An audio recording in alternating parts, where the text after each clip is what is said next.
Hello ആൾ, എന്താണ് എല്ലാവരുടെയും വിശേഷം? നമ്മുടെ ചെടികളൊക്കെ നിറയെ ഭംഗിയിലും പൂക്കൾ നിറഞ്ഞും കാണപ്പെടുക എന്നത് നമ്മുടെ മനസ്സ് നിറയ്ക്കുന്ന ഒരു കാര്യമാണ്.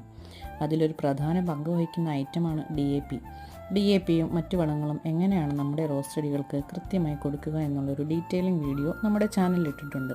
താല്പര്യമുള്ളവർ ഒന്ന് കണ്ടു നോക്കൂ. പിന്നെ നിങ്ങളിൽ DAP ഉപയോഗിക്കാത്തവരുണ്ടെങ്കിൽ ഒന്ന് കമൻറ്റ് ചെയ്യൂ, അതിൻ്റെ കാരണവും പറയൂ. ചാനൽ സബ്സ്ക്രൈബ് ചെയ്യാതെ കാണുന്നവരുണ്ടെങ്കിൽ ഒന്ന് സബ്സ്ക്രൈബ് ചെയ്യണേ.